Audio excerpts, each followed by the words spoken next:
ফ্রান্সের রাজনীতিতে এক ধরনের অস্থিরতা শুরু হয়েছে। মারিন লুপেন ইউরোপিয়ান অর্থ আত্মসাতের অভিযোগে ফরাসি আদালত যে রায় দিয়েছে সে রায়ের বিরুদ্ধে তার যে দল আরএন আজকে বিক্ষোভ করছে প্যারিসে। পূর্ব ঘোষিত এই বিক্ষোভের পাল্টা বিক্ষোভের ঘোষণা দিয়েছে বামপন্থী দলগুলো।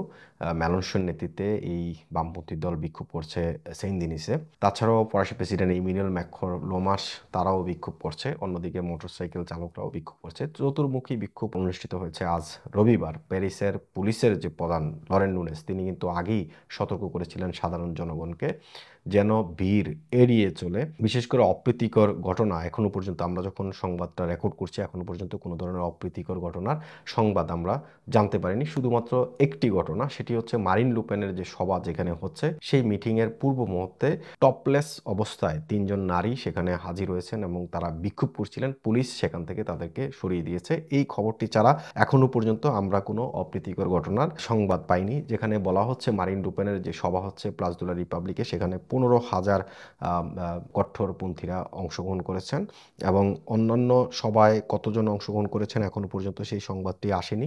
আমরা দেখছিলাম লো প্যারিজিয়ান সহ একাধিক গণমাধ্যমে খুবই গুরুত্ব সহকারে এই সংবাদটি প্রকাশ করেছে। প্যারিস পুলিশের একটা বিশাল ব্যস্ততা আজকে রবিবার গেছে, বিশেষ করে চতুর্মুখী যে বিক্ষোভ সভা হয়েছে প্যারিসের সাধারণত রাজনীতিতে যে অস্থিরতা এর আগেও একবার দেখা গিয়েছিল। এখনকার সময় যে অস্থিরতা শুরু হয়েছে সেটি মারিন লুপেনকে কেন্দ্র করে। তিনি ইউরোপিয়ান অর্থ আত্মসাতের অভিযোগের পর ফরাসি আদালত তাকে সাজা দিয়েছে এবং 5 বছরের জন্য রাজনৈতিকভাবে নিষিদ্ধ করেছে। 2027 সালে নির্বাচনে যে তার প্রতিদ্বন্দ্বিতা করার কথা ছিল সেটি আসলে অনিশ্চিত হয়ে গেছে। যারা আরএনের সমর্থক রয়েছেন, সমর্থকরা মনে করেন বামপন্থীদের কারসাজি এবং মারিন লুপেনকে নির্বাচন থেকে দূরে রাখতেই বামপন্থীরা তার বিরুদ্ধে নানান ধরনের এলিগেন্স নিয়ে এসেছেন। যদিও উচ্চ আদালতে আপিল করবেন মারিন লুপেন, উচ্চ আদালতে আপিল করার পর সেই ফলটা বা রায়টা কি আসে সেটা এখন দেখার বিষয়। বিশ্বব্যাপী যারা ডানপন্থী সমর্থক রয়েছেন তারা কিন্তু মারিন লুপেনকে সাপোর্ট করেছেন। ইতিমধ্যে মার্কিন প্রেসিডেন্ট ডোনাল্ড ট্রাম্প তিনি এবং তার যে ভাইস প্রেসিডেন্ট জেডি ভান্স এবং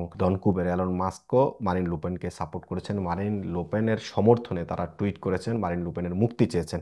মারিন লুপেনকে নিয়ে নানান ধরনের আলোচনা হচ্ছে, ফ্রান্সের গণমাধ্যমে এখন ব্যস্ত সময় পার হচ্ছে, আলোচনা হচ্ছে, সমালোচনা হচ্ছে মারিন লুপেনকে কেন্দ্র করে। বিশেষ করে আজকের রবিবারে প্যারিসের বিভিন্ন জায়গায় যে বিক্ষোভ হচ্ছে সেই বিক্ষোভ নিয়েও ফ্রান্সের বিভিন্ন গণমাধ্যমে কথা হচ্ছে। সামনের রাজনৈতিক দিনগুলো আসলে কিভাবে আসবে এবং সামনে পরিস্থিতি আরও কতটা ভয়াবহ হবে সেটি অবশ্যই সময়ের সাথে সাথে সেটি পরিবর্তন আসবে, সেটি আপনাদেরকে আমরা জানানোর চেষ্টা করব।